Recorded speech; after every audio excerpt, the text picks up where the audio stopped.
Assets versus liabilities. Financial literacy का सबसे बुनियादी नियम ही इन दोनों का फर्क समझना है।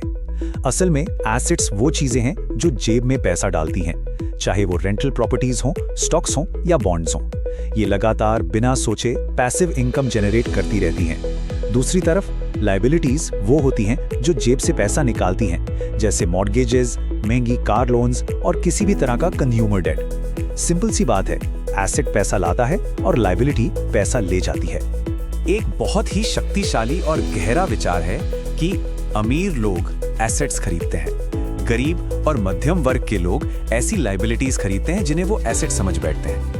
अमीर और संघर्ष कर रहे लोगों के बीच यही एक सबसे बड़ा और सबसे इंपॉर्टेंट मानसिकता का फर्क है। सोच का ये बदलाव ही सारी आर्थिक समस्याओं की अकलौती चाबी है। अगर ये समझ लिया तो सब समझ लिया। इस आर्थिक पिंजरे से हमेशा के लिए निकलने के लिए इस चौथे हिस्से को समझना जरूरी है, द कैश फ्लो क्वाड्रेंट। इस कॉन्सेप्ट में समाज को आमदनी के आधार पर दो हिस्सों में बांटा गया है। एक तरफ लेफ्ट साइड में एम्प्लॉय और सेल्फ एम्प्लॉयड लोग हैं जो पैसे के लिए अपना समय देते हैं, यानी समय देना बंद तो पैसा आना बंद। राइट साइड में बिजनेस ओनर और इन्वेस्टर हैं।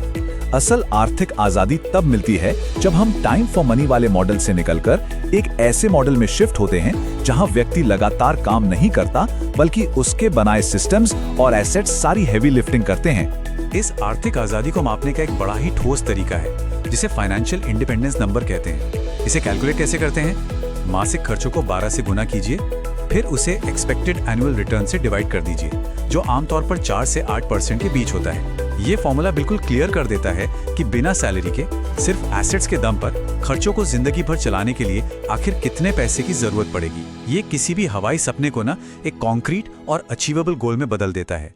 अब आते हैं इस विश्लेषण के आखिरी और सबसे महत्वपूर्ण हिस्से पर, अचीविंग रियल फाइनेंशियल फ्रीडम। रास्ता पता होने के बाद भी अक्सर देखा गया है कि लोग आगे नहीं बढ़ पाते। क्यों? क्योंकि सबसे बड़ी रुकावटें कहीं बाहर नहीं, दिमाग के अंदर होती हैं। 5 मेन ऑब्स्टेकल्स हैं। पहला, फियर यानी डर जो रिस्क लेने से रोकता है। दूसरा, सिनिसिज्म यानी हर नए मौके में नकारात्मकता ढूंढना। तीसरा है लेजीनेस यानी आलस्य।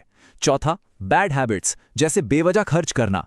और पांचवा, एरोगेंस यानी अहंकार जो कुछ नया सीखने ही नहीं देता। इन आंतरिक रुकावटों को हराना सच में सबसे पहला कदम है। इन रुकावटों को दूर करने के कुछ एक्शनेबल कदम भी हैं। सबसे पहले अमीर बनने का एक गहरा इमोशनल कारण होना जरूरी है, वरना मोटिवेशन जल्दी खत्म हो जाएगी। दूसरा सबसे बड़ा सिद्धांत है पे योरसेल्फ फर्स्ट, यानी खर्च करने से पहले आमदनी का एक हिस्सा स्ट्रिक्टली एसेट्स बनाने में लगाना। तीसरा, सिर्फ पैसे के लिए काम करने के बजाय नई स्किल्स सीखने पर ध्यान देना। और आखिरी, सबसे ज्यादा ताकतवर एसेट यानी इस दिमाग में लगातार फाइनेंशियल एजुकेशन के जरिए निवेश करना। गरीब और मध्यम वर्ग पैसे के लिए काम करते हैं, अमीरों के लिए उनका पैसा काम करता है। ध्यान दीजिएगा, ये एक छोटा सा वाक्य इस पूरी चर्चा का निचोड़ है। एक ऐसी सच्चाई जिसे समझ लेने के बाद आर्थिक नजरिया हमेशा के लिए बदल जाता है। सारी जिंदगी सिर्फ पैसे के पीछे भागने के बजाय एक ऐसा सिस्टम बनाना जरूरी है जो बिना काम किए भी लगातार पैसा बनाता रहे। तो इस चर्चा को खत्म करने से पहले एक गहरा सवाल सोचने के लिए छोड़ते हैं। अगर चुनना ही हो तो क्या बेहतर होगा, $1 मिलियन मिल जाना या फिर $1 मिलियन कमाने का ज्ञान होना?